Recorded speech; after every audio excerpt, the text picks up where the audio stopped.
Sejam todos muito bem-vindos esta manhã aqui à nossa igreja, a Igreja Bíblica Boa Semente. Aos domingos pela manhã acontece a nossa escola bíblica dominical. E este mês de outubro, que é conhecido como o mês da Reforma, o Senhor nos trouxe uma direção um pouco diferente, não é? Nós vamos estar nesses 5 domingos de outubro, estudando este tema, né? A teologia arminiana. É uma direção que, creio eu, o Senhor está nos dando para nós fincarmos as nossas estacas, fortalecermos os nossos alicerces e criar a nossa identidade teológica aqui na Igreja Bíblica Boa Semente. Há muitos, infelizmente, eu digo isso com pesar, há muitos que ainda interpretam aquele versículo que o apóstolo Paulo disse que a letra mata e o Espírito é que vivifica. Há muitos que ainda interpretam esse versículo dizendo que teologia esfria crente. Irmã, teologia não esfria crente, não é? É muito interessante quando nós pregamos a palavra, quando nós oramos a palavra, quando nós louvamos a palavra, a gente fazer isso com entendimento. Na Bíblia Sagrada, os crentes mais fervorosos foram os que mais foram chamados a atenção. A igreja de Corinto. Eram os mais fervorosos, era dom para todo lado. Era línguas estranhas para todo lado, mas foi a igreja que mais foi chamada a atenção exatamente por causa disso.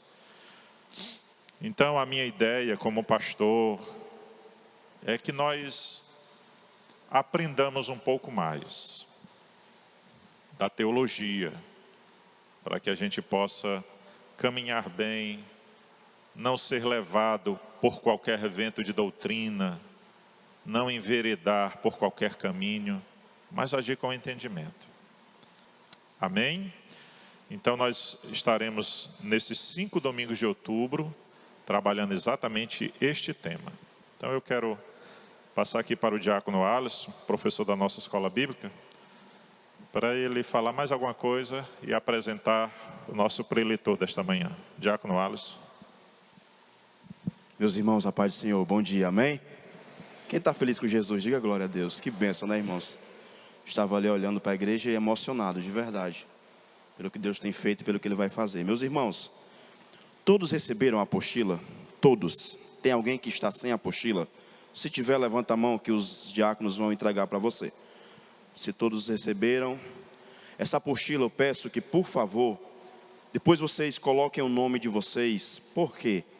Ela vai servir, pastor Marlon, para as 5 aulas, né? Então, se você vier a esquecer, a gente consegue identificar de quem é. Eu espero que isso não aconteça. Mas normalmente alguém esquece em cima da cadeira, a gente consegue identificar de quem é a pessoa, né? Eu quero louvar a Deus pelos irmãos que nos ajudaram. Marcos Paulo, Priscila, irmão Fábio. A gente imprimiu, irmãos, 100 apostilas, sem custo nenhum para a igreja, né? Então eu quero louvar a Deus pela vida dos meus irmãos que me ajudaram aí nessas impressões. Amém? Eu quero apresentar à igreja aquele que nós convidamos para estar conosco nesses 5 domingos. E louvar a Deus, irmãos, pela vida do pastor Marlon, que foi de uma gentileza, de uma disponibilidade. Vai estar aqui conosco os 5 dias, irmãos, não cobrou sequer R$1 para estar conosco, está vindo com amor. Ele me enviou essas apostilas no decorrer da semana, 2 horas da manhã, ele estava aprontando as apostilas para enviar para a gente. Então eu quero louvar a Deus pela vida do pastor Marlon, já convidá-lo para vir aqui na frente. Pastor Marlon, irmãos, é pastor da Igreja Metodista Livre aqui em Fortaleza, bacharel em teologia, mestrando em teologia, professor de vários seminários, tanto no Ceará quanto no Brasil inteiro. E tirando tudo isso, deixando de lado, é um servo de Deus, humilde, e eu tenho certeza que ele será uma bênção para as nossas vidas. E eu tenho certeza que esse evento também já está sendo uma bênção para a vida dele. Então eu peço que a igreja receba o pastor Marlon com uma salva de palmas ao Senhor Jesus. Ao Senhor Jesus. Amém? Fica à vontade. Amém? Amém. Quero saudar a amada igreja com a graça e a paz do nosso Senhor e Salvador Jesus Cristo. Amém? De antemão, eu agradeço a oportunidade, agradeço o convite, pastor Flauber, diácono Alisson, meu irmão, os meus irmãos, estar aqui com vocês para poder ministrar esta disciplina, digamos, essa corrente soteriológica muito relevante para todos aqueles que seguem esse entendimento arminiano. Talvez alguns ou muitos não conheçam, né, o que é arminianismo, o que é isso, de onde vem, o que é que prega, quais os marcos mais distintivos a respeito disso, né? Então nós vamos saber detalhar o que é o arminianismo. Você está olhando ali, Armínio, nós vamos abordar. Hoje, nesta manhã, vamos falar mais de questões históricas, não questões doutrinárias propriamente dita, né, ou teológicas propriamente ditas, mas vamos focar na questão histórica, para sabermos de onde é que vem isso, né? De onde é que vem esse entendimento arminiano, ok? Ali é o Jacó Armínio, que nós vamos falar no decorrer desta manhã, mais precisamente, ok? Então, a proposta, neste primeiro momento, e como todo o decorrer dos domingos, é a precisão de saber identificar-se. Pastor Flauber mencionou a questão, né, que há outras igrejas, por exemplo, a que é mais divergente do arminianismo é o calvinismo. Há igrejas que são calvinistas, né? Por exemplo, todos aqui já ouviram falar da igreja presbiteriana, né? Há algumas igrejas batistas, não todas, né? Há batistas que são calvinistas e outras que são arminianas, né? Nós vamos ver isso no decorrer de hoje, né? Do encontro de hoje. O arminianismo é um sinergismo evangélico, mas o que é isso, sinergismo evangélico? Nós vamos ver também no decorrer de hoje o que é isso. Só adiantando, é que não é somente a vontade de Deus que contribui para a aplicação da salvação. O ser humano, ele participa, digamos assim, ao querer ou não ser salvo.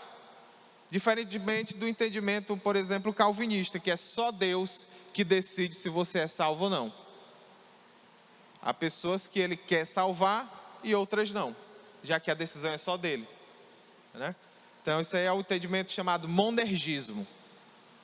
E o arminianismo, ele é um sinergismo, que dá a ideia de duas vontades participando na aplicação da salvação, não na produção da salvação, digamos assim, que só quem morreu na cruz para salvar os pecadores foi Jesus.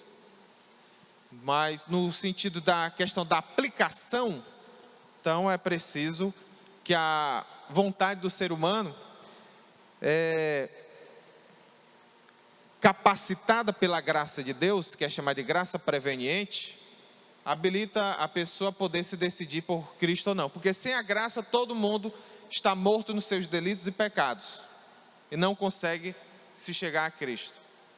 O sinergismo evangélico é diferente de um sinergismo equivocado, vamos dizer assim, que é um semipelagiano, um semipelagianismo, que muitos entendem que é da seguinte forma: dê o passo inicial, que Deus vai dar o passo de volta para você. Ou seja, como se o ser humano pudesse chegar a Deus por si só. Quando nós vemos na palavra de Deus que só nós o amamos porque Ele nos amou primeiro. 1 João, o apóstolo João menciona isso muito categoricamente, né?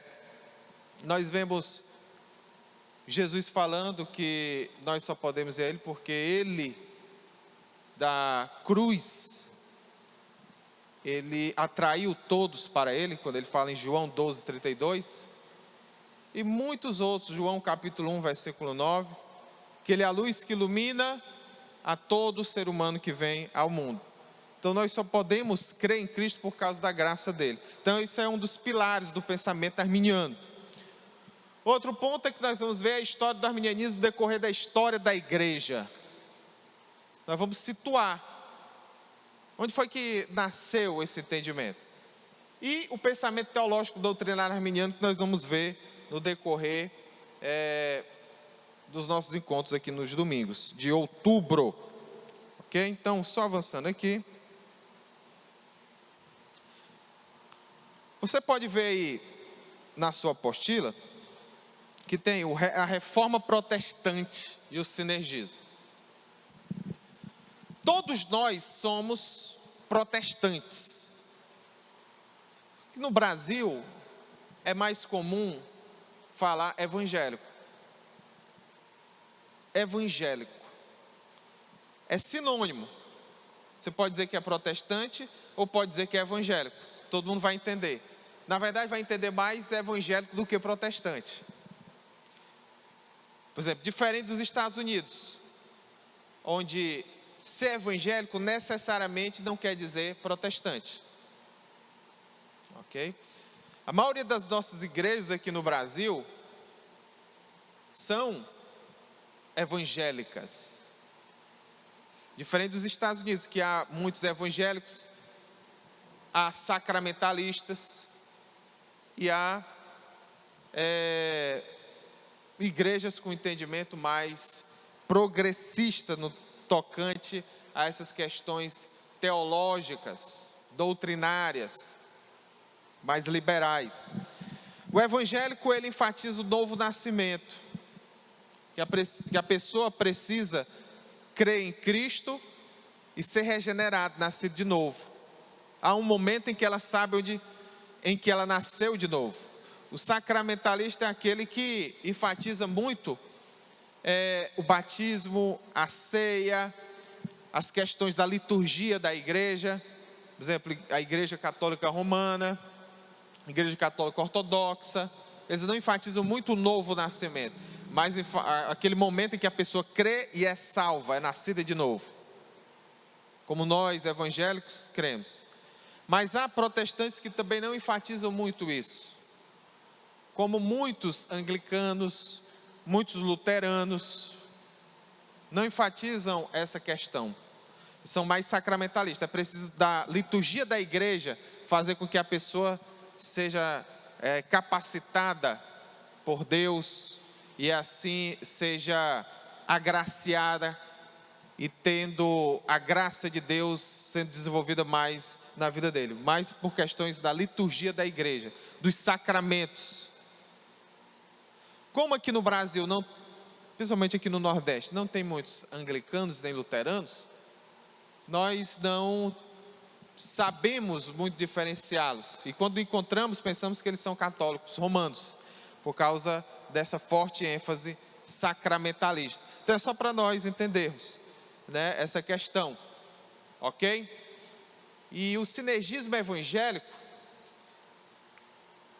que é esse entendimento arminiano, ele vai ser desenvolvido com esse nome, com Armínio. Mas antes, só para nós situarmos que todos nós somos protestantes. E o que é ser protestante? Nós estamos no mês da reforma, como o pastor Flávio abordou. Ser protestante é, grosso modo, não ser um católico romano. A Igreja Católica Romana crê, além das Escrituras Sagradas, a Bíblia, crê na tradição da Igreja Católica Romana. Então, por isso que, muitas vezes, nós, ao dialogarmos com os católicos romanos, e dizemos, olha, mas você tem que crer o que está na Bíblia. A Bíblia diz isso. Isso não vai servir de muita coisa para ele, porque ele vai dizer, certo, o nosso ensinamento não está na Bíblia, mas está na nossa tradição, que tem o mesmo peso da Bíblia. Então, por isso que ao dialogarmos com os católicos romanos e dissermos, olha, o seu ensinamento não está na Bíblia, para eles não vai fazer muita diferença, porque pode não estar na Bíblia, mas está na tradição deles, ok? E o protestante é aquele que crê só na Bíblia Sagrada como autoridade máxima. O que não estiver na Bíblia não deve ser seguido como doutrina, né? Então, Lutero, como está em ordem, Lutero, Zwinglio e Calvino abordaram justamente isso. Sola Scriptura, somente as Escrituras, que jamais deve ser confundido que você deve ler só a Bíblia, porque muitas pessoas entendem isso. O Sola Scriptura é que você deve ler só a Bíblia e nenhum outro livro. Esse é um princípio denominado nuda Escritura, que é diferente de sola Escritura, que é da Reforma Protestante. A sola Escritura é que só a Bíblia é importante para doutrina. Os outros livros nós podemos ler para sermos edificados, mas não para sermos doutrinados. Ok? Então é importante nós termos isso em mente. E com relação à tradição, não é que nós rejeitamos a tradição. Há aqueles que rejeitam a tradição da igreja de 2000 anos. A igreja tem 2000 anos. Nós, protestantes, nós evangélicos, nós não rejeitamos a tradição. Apenas não igualamos a tradição como os católicos romanos fazem. Igualamos a Bíblia, não fazemos isso. A tradição aponta para a Bíblia. É a tradição que nós entendemos, por exemplo, do termo trindade. Não está na Bíblia, mas foi desenvolvido pela tradição, amparado na Bíblia. Que Jesus tem duas naturezas, a natureza humana e a natureza divina. Isso aí nós vemos por causa da tradição, principalmente dos concílios. Concílio de Nicéia, concílio de Éfeso, Constantinopla, Calcedônia, são os principais concílios da igreja, que o que está lá é aquilo que a igreja aprovou e prega durante 2000 anos, que é chamado de concílio ecumênico. O que é um concílio ecumênico? Não quer dizer que é de todas as religiões, nada disso. Ecumênico é uma palavra grega que quer dizer tudo em comum. Esse é o sentido originário do termo, que depois aí foi criando outros sentidos, que nós devemos sempre nos ater. Então, o protestante enfatiza que só a Bíblia é a fonte de doutrina, e começou com esses reformadores,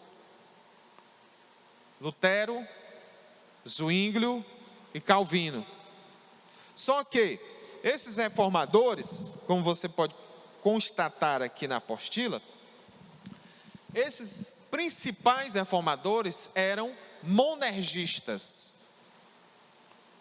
Lembre-se, monergista é aquele que só Deus é que decide quem vai ser salvo ou não. A pessoa não tem escolha. Lutero, Zwinglio e Calvino pensavam assim. Ok? Então, não adianta se Deus escolheu aquela pessoa para ir para o inferno, não adianta orar para que aquela pessoa se converta. Por quê? Porque Deus já decidiu que não quer salvá-la. Grosso modo, e sendo bem direto, esse é o entendimento monergista, que ficou conhecido mais com o nome de calvinismo. Embora Lutero tenha sido o primeiro, e também cria assim, o primeiro no sentido de precursor da reforma protestante, nós somos protestantes, mas o nome dado a esse entendimento que se popularizou é chamado de calvinismo, porque Calvino ele era mais enérgico quanto a pregar isto. Lutero cria nisto, mas não enfatizava tanto. Calvino já enfatizava mais. Ok? Mas não havia só monergistas na reforma. havia também sinergistas. Por exemplo, Philippe Melanchthon, Balthasar Hubmaier e Menno Simons. São 3 reformadores também. Muito obrigado, meu irmão. São 3 reformadores. Inclusive, Philippe Melanchthon era amigo chegado de Lutero. Esses 3 eram, na verdade, sinergistas evangélicos. O que, mais comumente, nós chamamos de arminianismo. Só nós não dizemos que eles são arminianos, precisamente, porque eles são antes de Armínio. Aí fica meio estranho, né? Dizer que eles eram arminianos. Mas, para nós entendermos melhor, eles eram arminianos. Ok? E é necessário nós enfatizarmos que, durante os 4 primeiros séculos da igreja, até o surgimento daquele que é conhecido como um dos grandes teólogos da igreja, Agostinho, todo mundo já ouviu falar Santo Agostinho, não é verdade? Santo Agostinho. Ele é conhecido também como Agostinho de Hipona. Ele foi o primeiro que teve esse entendimento monergista, de que Deus salva uns e não salva outros, por causa do próprio desejo de Deus, de não querer salvar muitos. Quem criou isso foi Agostinho. Isso do final do século IV para o início do século V. Então, até Agostinho, veja bem, até Agostinho não tinha esse entendimento de que Deus não quer salvar alguns. O entendimento, desde quando a igreja surgiu com o nosso Senhor Jesus Cristo até Agostinho, era o entendimento de que Deus quer salvar a todos. E que todos podem ser salvos, se quiserem, por meio da graça de Deus. Não por causa da vontade própria, mas sempre por meio da graça. Então todos podem ser salvos. Mas Agostinho, depois de 4 séculos, é que criou esse entendimento de que Deus não quer salvar alguns. Na verdade, não quer salvar muitos, né? Só hoje aqui nós temos quase 7 bilhões de pessoas, somado desde a existência do mundo, né? Desde do primeiro casal, Adão e Eva, né? Nós não sabemos quantas pessoas já viveram e ainda vão viver até Jesus voltar.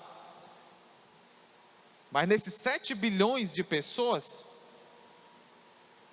há bilhões de pessoas que Deus criou, mas que não quer salvá-las. É um entendimento que para nós arminianos é um entendimento não muito adequado, não muito bíblico. Porque nós vemos na Bíblia Sagrada que Deus deseja que todos sejam salvos e cheguem ao seu conhecimento. Deus não tem prazer na morte do ímpio, como nós vamos ver nos encontros doutrinários a partir da semana que vem. E esses irmãos aqui, Philippe Melanchthon, Balthasar Hubmaier e Menno Simons, eram da Reforma, que criam nesse entendimento sinergista. Aí sim, aparece Jacó Armínio, junto com Simão Episcópio e Hugo Grotius. Foram os 3 que lá na Holanda começaram a propagar esse ensino com mais firmeza. Porque na igreja da Holanda havia majoritariamente o ensino calvinista. O ensino calvinista também é chamado de reformado. Por questões históricas, os calvinistas também ficaram sendo chamados de reformados. Por mais que não foram eles que começaram a reforma. Quem começou a reforma foi Lutero. Mas os seguidores de Lutero, digamos assim, foram chamados de luteranos. E os de Calvino de reformados. Por questões mais diversas, né, que nós não vamos entrar hoje nesta questão. Ok? Então Jacó Armínio ele contrariou o pensamento da igreja reformada, que ele era pastor. Em todos os detalhes, ele era um reformado, só não nessa parte soteriológica. Soteriologia que tem a ver com a doutrina da salvação, como a salvação ela é realizada. Então, Armínio, ele diz o seguinte: olha, Deus quer salvar a todos por meio de Cristo. Deus elege condicionalmente, com a condição, crê.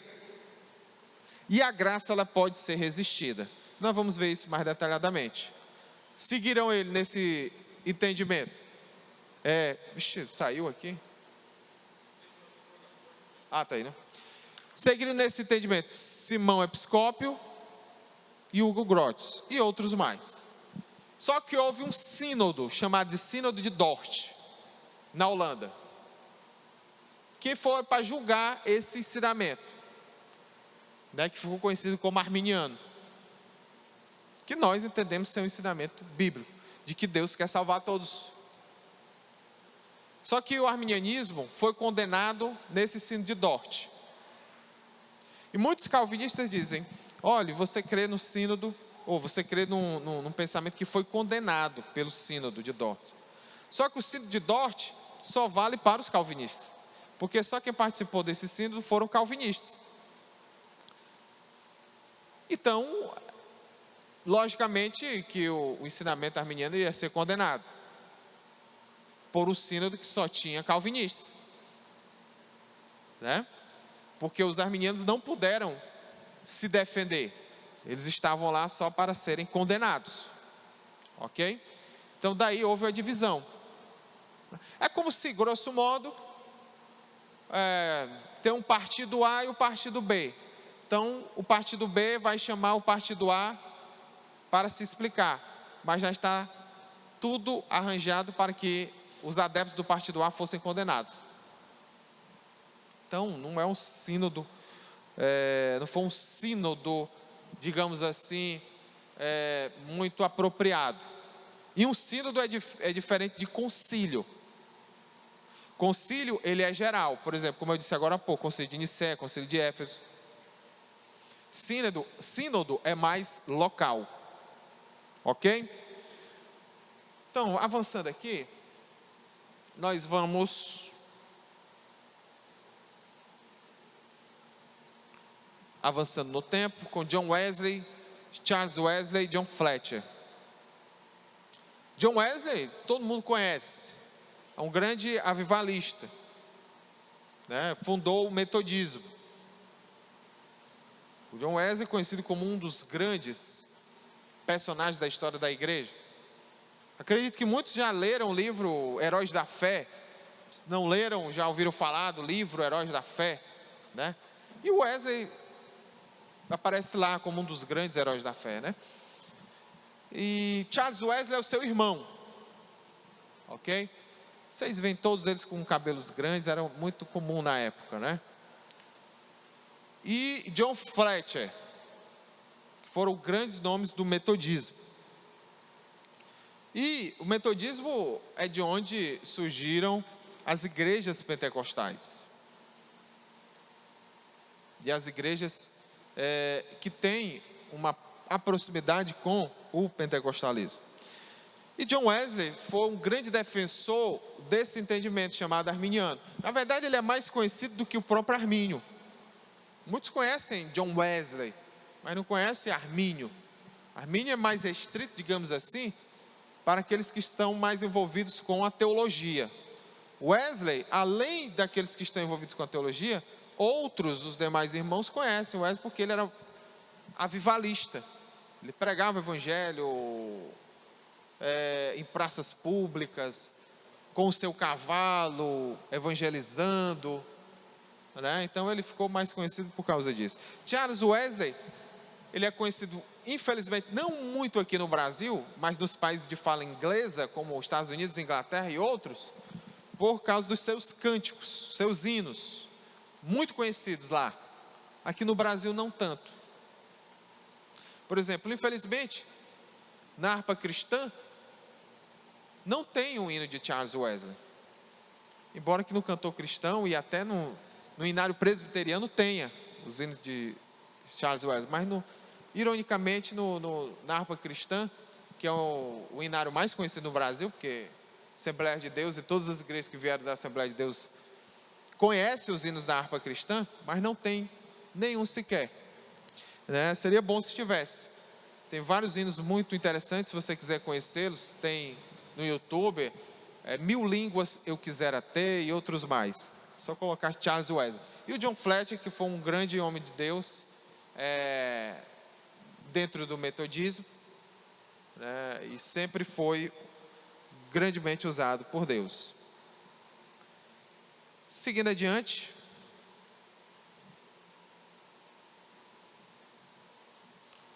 o metodismo veio o movimento de santidade com a Phoebe Palmer e a Catherine e William Booth, que eram um casal, né? Os dois últimos, Catherine e William, eles eram um casal. E eles são muito conhecidos na história da igreja no século XIX, no chamado movimento de santidade, que era um movimento de revitalização, de renovação dentro das igrejas dos Estados Unidos, especialmente das igrejas metodistas que estavam enfraquecendo espiritualmente e doutrinariamente. Então esse movimento, chamado movimento de santidade, ele renovou a fé e a santidade, como o próprio nome está dizendo, porque focavam na inteira santificação, as igrejas lá dos Estados Unidos e da Inglaterra também. E aqui a Phoebe Palmer e William e Catherine Booth, ok? Muito importante porque foi desse movimento, o movimento de santidade, que surgiu o pentecostalismo. Todos os primeiros pentecostais eram de igrejas do movimento de santidade, seja igrejas metodistas livres, igreja do Nazareno e outras mais. Inclusive igrejas que eram do movimento de santidade se pentecostalizaram, né? Como a Igreja de Deus, que aqui no Brasil é conhecida Igreja de Deus no Brasil, e outras mais, né? E nós vemos aqui a Agnes Osman, William Seymour e Charles Harrison Manson. Essa irmã foi a primeira irmã, digamos assim, que falou em línguas no primeiro dia do século passado, justamente no dia 1º de janeiro de 1901. Lembre-se que o século começa sempre no ano 1, né? Porque eu lembro muito bem do ano 2000, muitos comemorando a virada do século de 1999 para 2000, né?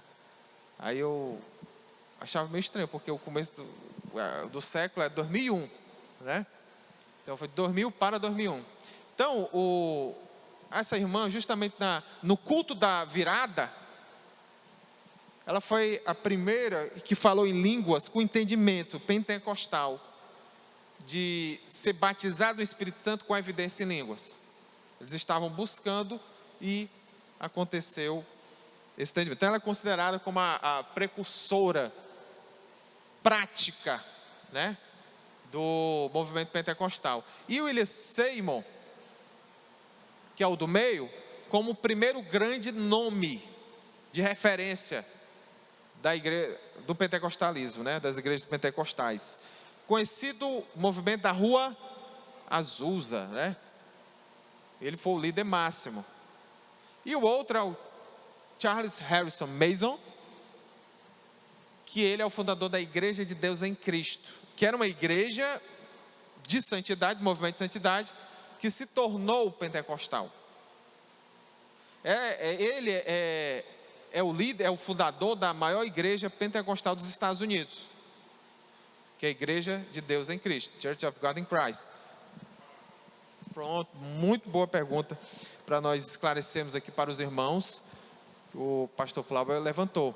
O movimento de santidade era um movimento, como eu disse, de renovação dentro das igrejas metodistas, que pregava o batismo no Espírito Santo distinto da conversão. Ou seja, há a conversão e há o batismo do Espírito Santo, que é diferente. Só que o batismo do Espírito Santo acontece quando a pessoa busca e ela é inteiramente santificada. Ou seja, ela chega na plenitude do Espírito, como Paulo fala em outras das suas cartas, e que Lucas menciona ser cheio do Espírito ou ser batizado no Espírito. Então, as igrejas do Movimento de Santidade enfatizam isso. Enfatizam mais a santificação. A pessoa está santificada e assim ter o poder para pregar o Evangelho. Não enfatiza a questão das línguas como evidência. Já as igrejas pentecostais, como todos nós sabemos, enfatizam as línguas. É tanto que a irmã Agnes Osman é considerada justamente uma precursora por causa disso, que ela enfatizou esse falar em línguas como a evidência de que a pessoa é batizada no Espírito Santo. Então, as igrejas pentecostais, elas enfatizam isso, são conhecidas por enfatizar. A pessoa só é batizada no Espírito Santo se falar em línguas. E aí é que no começo se distanciou e ficou bem clara a diferença entre as igrejas do Movimento de Santidade e as igrejas pentecostais. Ok? Então, esse é o principal foco de separação, que todos esses aqui criam. Na verdade, o William Sable, depois, ele passou a não crer nas línguas como evidência inicial. Ele cria mais, como por exemplo, o amor, na perfeição cristã, na inteira santificação, como ele era do Movimento de Santidade, ele enfatizava mais isso. Embora cresça nas línguas também, mas só que as línguas não são só as línguas a evidência. E aí é que vai diferenciar realmente as igrejas que são pentecostais daquelas que são carismáticas. O que é uma igreja carismática? Que crê nos dons do Espírito Santo, línguas, profecias, curas e tudo mais, mas não focam nas línguas como a evidência. Ok? Então, só para que nós possamos aqui diferenciar. Por exemplo, lá os carismáticos católicos, Porque aqui no Brasil, o nome carismático é mais conhecido ligado aos católicos romanos. Mas o movimento carismático não começou na igreja católica romana, começou na igreja anglicana. Depois se espalhou para as igrejas católicas, as igrejas presbiterianas, as igrejas batistas e outras mais. Porque justamente é isso, é a pessoa que não é de uma igreja pentecostal, mas que crê nos dons e nesse revestimento de poder. Seja numa igreja histórica, como presbiteriana, anglicana e outras, ou seja numa igreja independente. Então, todos são considerados carismáticos. Diferente daqueles que não creem nos dons para os dias de hoje, que são considerados como cessacionistas. Por quê? Porque creem nessa cessação, ou seja, que acabou os dons. Ok? Então, avançando, foi voltar. Há o entendimento batista. Como eu disse, os batistas eles se dividem entre arminianos e calvinistas. Mas o que é considerado, os que são considerados os fundadores do movimento batista, são esses aqui: John Smith, Thomas Harris e Thomas Grantham.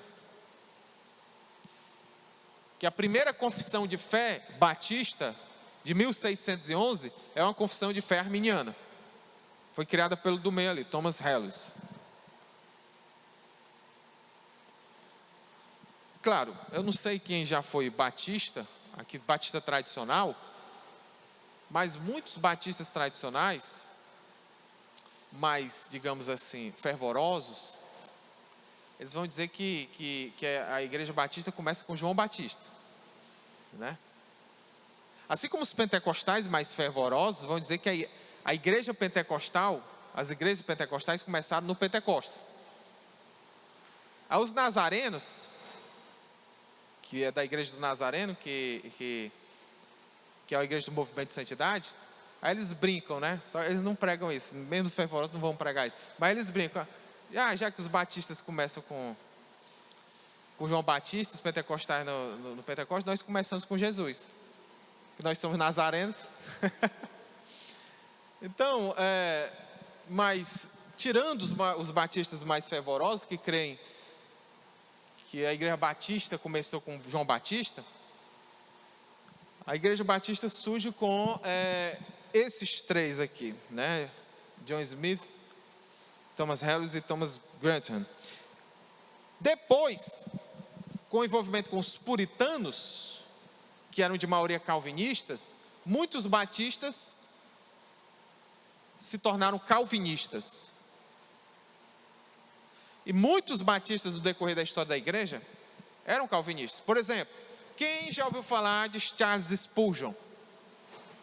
Né? Charles Spurgeon é conhecido, grande pregador do século XIX na Inglaterra. Né?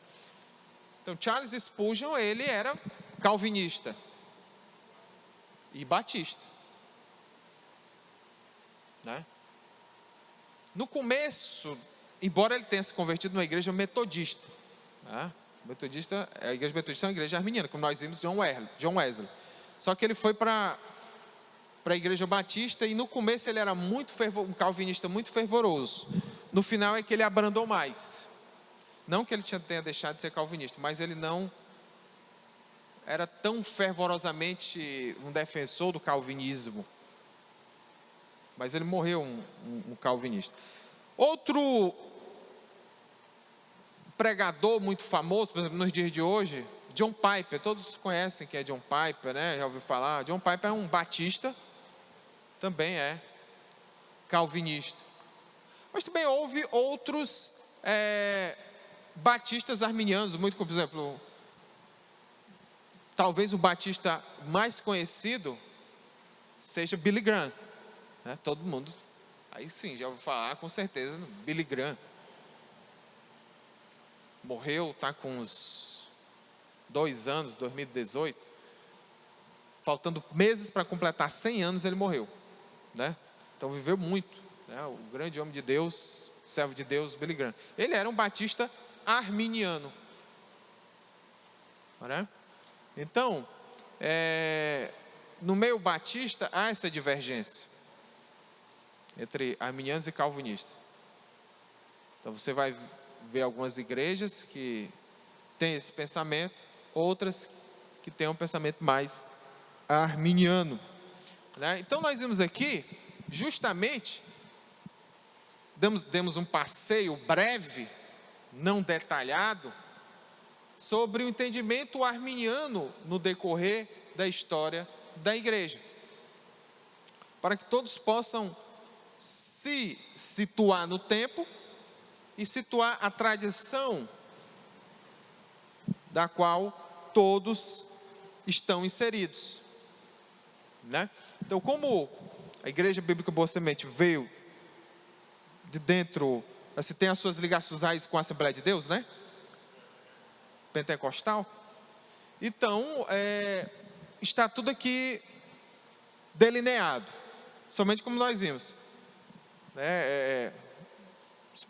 As igrejas pentecostais, os pentecostais saíram do movimento de santidade, do movimento de santidade, por sua vez, do metodismo que é arminiano, tem um pensamento arminiano, o arminianismo que é uma corrente dentro do protestantismo, e o protestantismo que vem de dentro, né, da igreja unificada, mas que saiu por discordâncias bastante pertinentes e necessárias, de enfatizar a supremacia da Bíblia.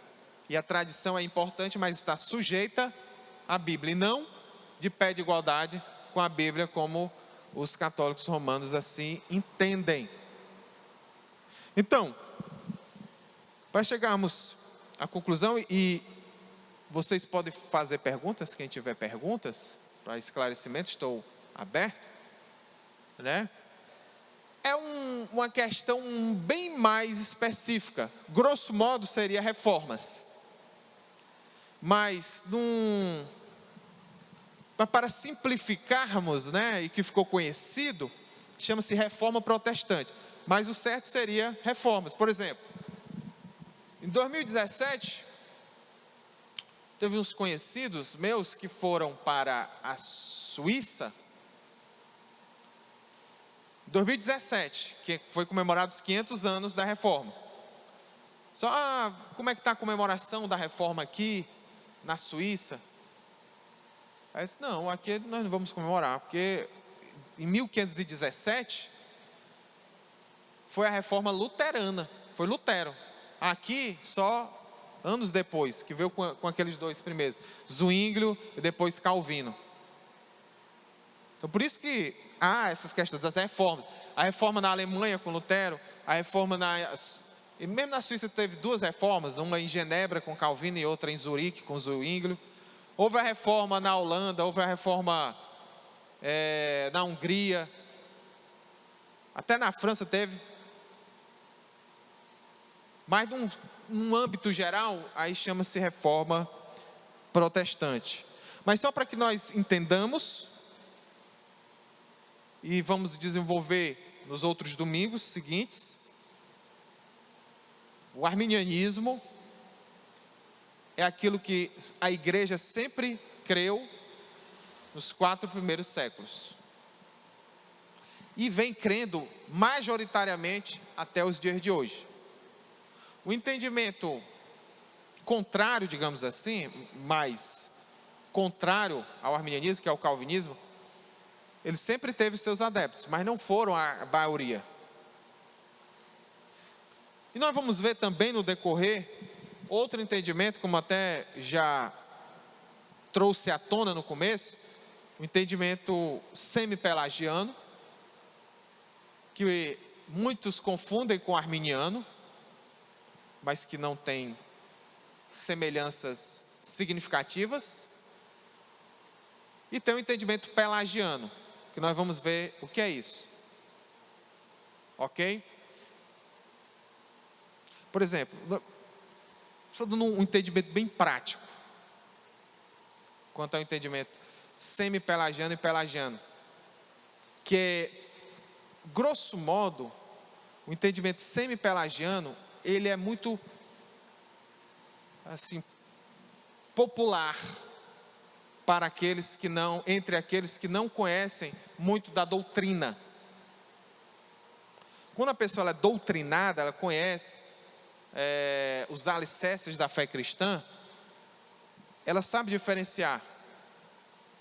Mas muitos, como não se ligam muito nas questões doutrinárias, acabam se enveredando por esse entendimento mais semi-pelagiano ou até mesmo pelagiano. Por exemplo, um hino bastante conhecido,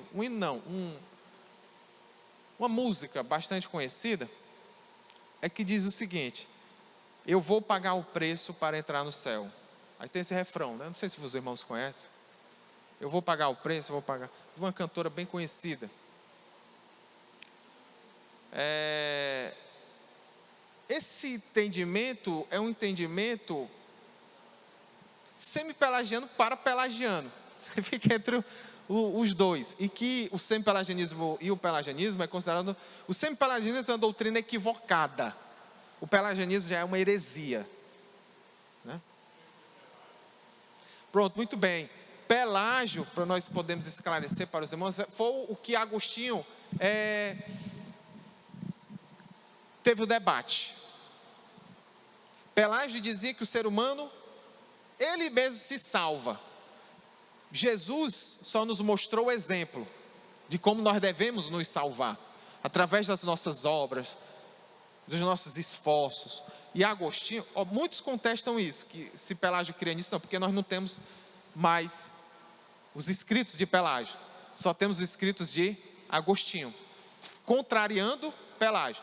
E uma coisa que nós devemos sempre entender: sempre devemos conhecer o pensamento também pelo que a pessoa escreveu e pensava. Ok? Claro, nós devemos conhecer, por exemplo, se eu quiser conhecer alguém, podemos conhecer pelos seus críticos, mas não só pelos seus críticos. Para que sejamos mais honestos com o pensamento, porque muitas vezes, até sem querer, os críticos acabam exagerando, né? Às vezes você vai ouvir uma discussão que teve entre João e Pedro, nomes fictícios. Aí você vai saber a versão do João, você vai saber a versão do Pedro. Na maioria das vezes, se não todas as vezes, não vai bater, né? Assim, a história verdadeira. Porque um vai dar ênfase em outra coisa, ou até mesmo inventar, né? Mas o que nós conhecemos de Pelágio é o que Agostinho está. Então, para simplificarmos, vamos dizer que Pelágio cria nisso. Embora nós não vamos saber nunca, porque se perderam seus escritos. Mas Pelágio cria nisso. Que o ser humano se salva pelos seus esforços e pelas suas obras. Cristo apenas deu um exemplo. Oi? A salvação é uma conquista meritória. E Pelágio, ele não cria no pecado original. E o que é isso, o pecado original? O pecado original é o pecado que vem passando desde Adão e Eva. Eles caíram e é como se fosse um DNA pecaminoso que vem passando pelos descendentes de Adão. Todos nós somos filhos de Adão e Eva, né? Porque os nossos pais vieram dos nossos avós. É assim, voltando, vai até Adão. Então nós herdamos o pecado original. Como Davi diz no seu salmo, em pecado me concebeu minha mãe. Paulo fala em Romanos, capítulo 3, não há um justo nenhum sequer. E por aí vai. E Agostinho rebateu os ensinos de Pelágio. Ok? Só que Agostinho foi para um outro extremo. Olhe, Pelágio, você está errado. O ser humano não se salva. Deus é que prepara aqueles que vão ser salvos. E Deus rejeita aqueles que Ele não quer salvar. Tudo depende da vontade de Deus, não da vontade do homem. E Pelágio disse, não, depende da vontade do homem, só. E Agostinho não, depende só da de Deus. Então o arminianismo é um equilíbrio. E depois, o calvinismo é um agostinianismo. Ok? Porque pegou os ensinamentos de Agostinho, quanto a isso. E o arminianismo é justamente o equilíbrio entre esse entendimento pelagiano ou semi-pelagiano e o entendimento agostiniano e calvinista. Porque o entendimento arminiano é o seguinte: não é que a vontade seja só do homem, e não é que a vontade seja só de Deus. Deus quer que todos sejam salvos. Nós vemos isso, Pedro escreveu isso, está no Novo Testamento. Mas que cabe cada um a corresponder a se quer ser salvo ou não, habilitado pela graça de Deus. Então, por isso que é o meio termo, e é o entendimento bíblico, entendimento equilibrado. Ok? São 9h20, nós vamos ter aqui 10 minutinhos para perguntas, tá bom? O irmão que desejar fazer uma pergunta, eu vou até você com o microfone e o pastor Marlos está aqui para responder. O irmão Carlos vai fazer uma pergunta aqui. Só uma dúvida, o movimento calvino, então, está ligado ao movimento predestinação da... Calvino? Sim. Os calvinistas, eles enfatizam isso, né? Que Deus escolheu uns e rejeitou outros, né? Para ser mais claro, eu costumo sempre ir direto ao ponto do entendimento que eles têm, é que Deus não quer salvar algumas pessoas. Esse é o entendimento. Muitas não, algumas não, muitas, né?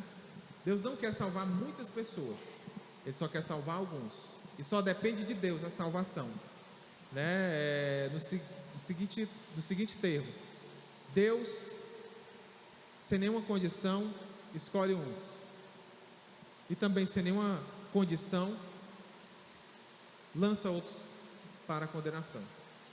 É um entendimento assim bem, digamos assim, predestinacionista. Só um instante, a irmã Maria quer fazer uma pergunta ali. Bom dia. Então, para mim sempre ficou muito difícil entender a questão do livre-arbítrio, quando a gente tem essa participação, entendeu? Então, eu gostaria que o senhor explicasse um pouco melhor. Excelente pergunta, né? Quando é que nós temos o livre-arbítrio?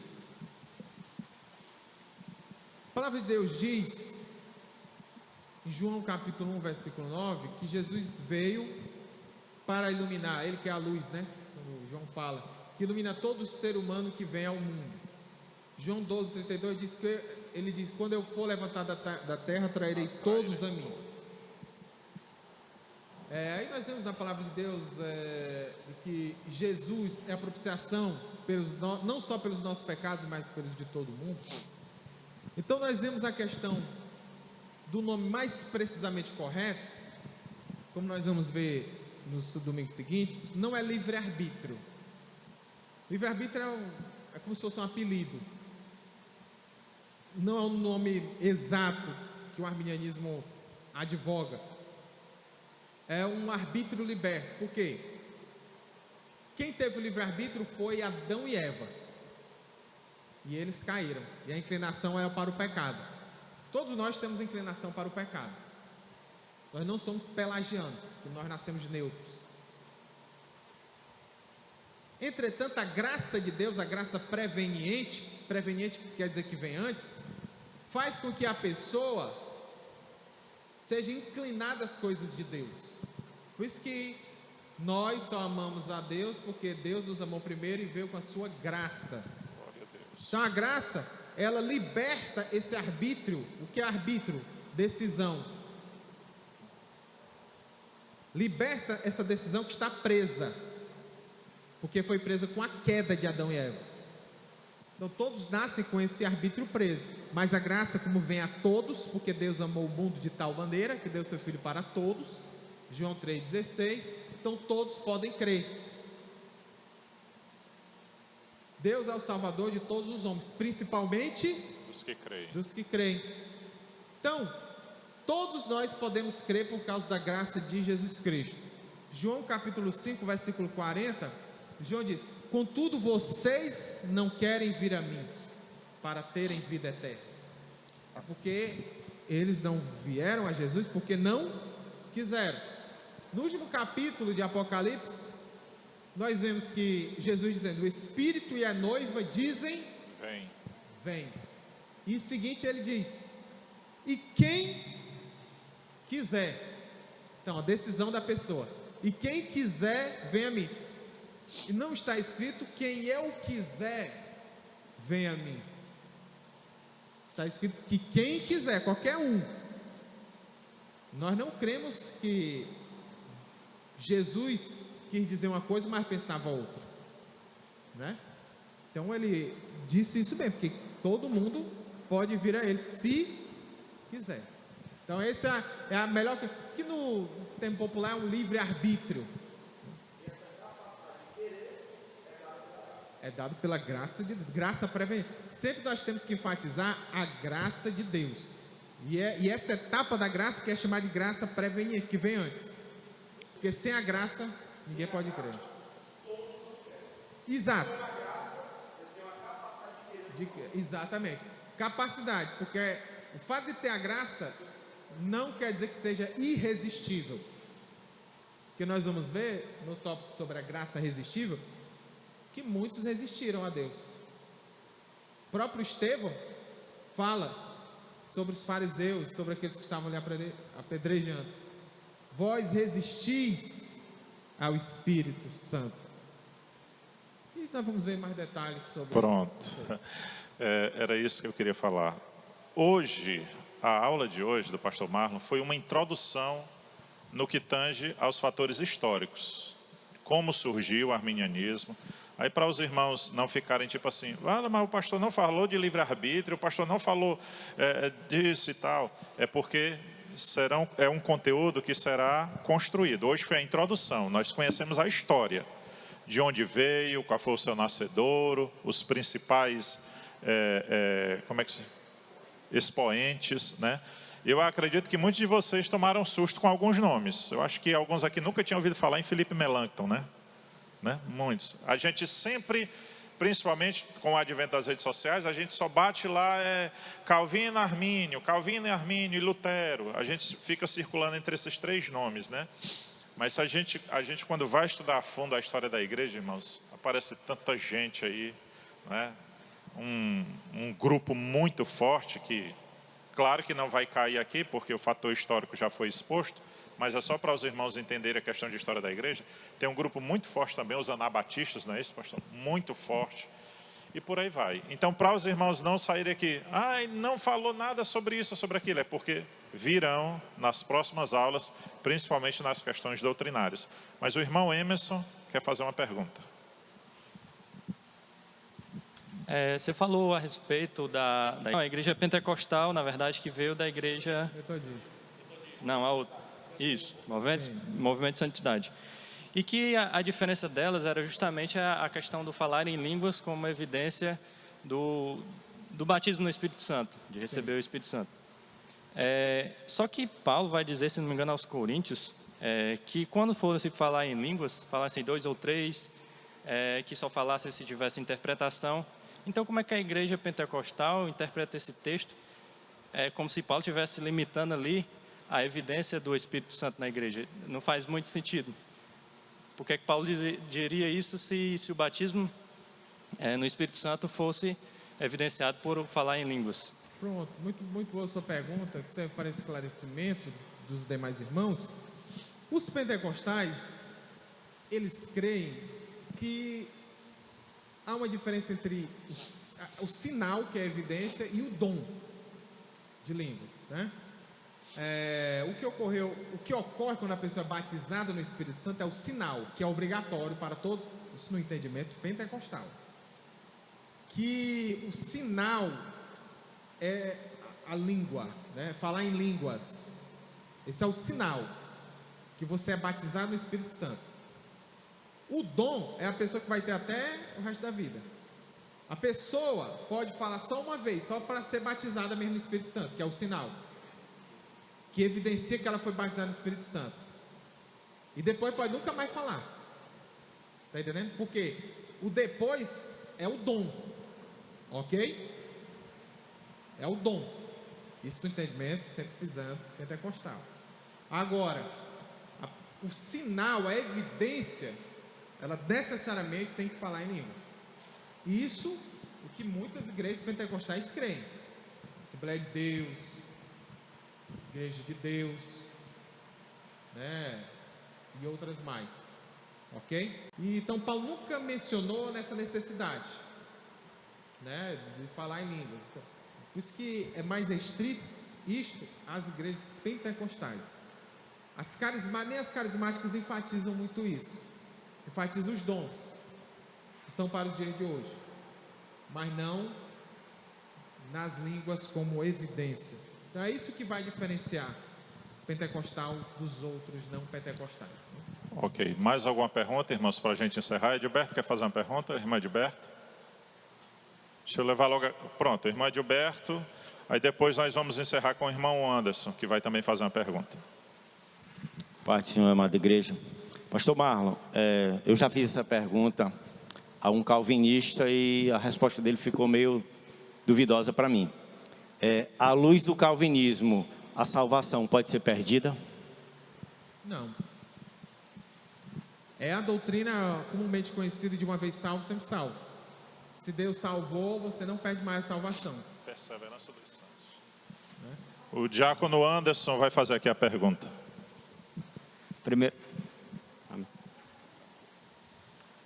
Primeiramente, eu quero saudar o nosso pastor Marlon. Prazer ter o senhor aqui conosco. Meu nome é Anderson. Pastor, o senhor falou com relação ao movimento batista, certo? Que dentro dos batistas existe a linha calvinista e os arminianos. Eles se difundem entre essas duas teorias. É possível nós dizermos que no meio pentecostal, que é o que nós vivenciamos, existem pessoas que difundem as ideias entre arminianismo, calvinismo, semipelagianismo e pelagianismo? Muito boa a sua pergunta. Hoje em dia, na verdade, uns 10 anos para cá, muitos pastores jovens pentecostais, Assembleia de Deus e outras igrejas têm se tornado calvinistas, né? É tanto que começou a preocupação nas igrejas, por exemplo, a Assembleia de Deus. A Assembleia de Deus é a maior igreja do Brasil, né? E logicamente é a maior igreja pentecostal. E houve uma reação por causa disso. É tanto que eles criaram uma declaração de fé em 2017. Depois de 100 anos. Se não tivesse essa onda de jovens pastores se tornando calvinistas, até hoje não teria essa declaração de fé. Mas eles decidiram por bem fazê-lo. Mas só houve essa grande quantidade de pastores jovens da Assembleia de Deus se tornando calvinistas e assim tendo tumultuado isso. Hoje em dia já está decrescendo muito, mas 10 anos atrás, até poucos anos atrás, era muito grande. Só houve isso por causa da negligência do ensino doutrinário nas Assembleias de Deus, né? Ou seja, eles não focavam muito no ensinamento teológico, doutrinário, e acabou que os jovens, pastores jovens, principalmente com contato com as redes sociais, né? De ter informação, todo mundo pode ter informação na internet. Pode estar aula aqui, o professor falar uma coisa e o outro aluno, não, professor, mas falou isso aqui e tal, tem na internet aqui, né? Então, por causa disso, os pastores jovens da sede do conhecimento, não conhecendo a sua tradição porque não era ensinado, e os calvinistas, tem muitas editoras, tem muitos sites, muitos vídeos no YouTube, eles fazem uma propaganda, um marketing muito grande. Aí eles foram atrás, na minha igreja não tem teologia, então é fraco. Então eu vou para aquele ramo que tem mais teologia. Mas só que eles muitas vezes não querem sair das suas igrejas, ou porque já estão lá alicerçados, já tem um ministério já firme lá. Exatamente, muitos deles não vão ter vez lá, porque as igrejas mais reformadas, elas querem que a pessoa seja totalmente daquilo, sigam o seu pensamento, os costumes, né? Então, ou você vai lá e segue todos os costumes, e muitos não. Por exemplo, muitos creem nos dons do Espírito Santo, então não vão para uma igreja sensacionista, mas querem continuar crendo no calvinismo. Então por isso que muitos permanecem em igrejas pentecostais, mas crendo no calvinismo. E um pequeno detalhe também, pastor. Por exemplo, nas igrejas pentecostais, eu tenho aqui um jovem, o Samuel. Qual a tua idade, Samuel? 14. O Samuel já prega nas nossas reuniões de oração. Nós temos reuniões de oração, o Samuel é convidado para pregar, tem 14 anos. Se o Samuel começar, vamos dizer assim, namorar com uma igreja calvinista, reformada, e ele dizer, pastor Flauber, estou gostando de tal igreja e eu desejo ir para lá. O Samuel só vai ter uma oportunidade de pregar quando ele tiver, se não me falha a memória, em algumas igrejas são assim, quando ele estiver pelo menos no 2º ano de seminário. Não é mais ou menos assim, pastor? Isso. E ainda não é no domingo. Não, é na reuniãozinha. Como eu falei, o pastor Marlon também falou na introdução, hoje foi a apresentação histórica, a introdução. Deu para aproveitar bem, muita coisa, preparando o terreno, para domingo que vem a gente já entrar mais um pouco, conhecendo bem direitinho. Pastor Marlon, muito obrigado, realmente uma aula maravilhosa. O senhor deseja fazer suas considerações finais? Eu que agradeço a oportunidade. Nos próximos encontros nós vamos ver mais biblicamente, tudo embasado biblicamente, os pontos, né, arminianos, para que todos nós possamos estar alicerçados na palavra de Deus. Glória a Deus. Uma salva de palmas, igreja, por favor.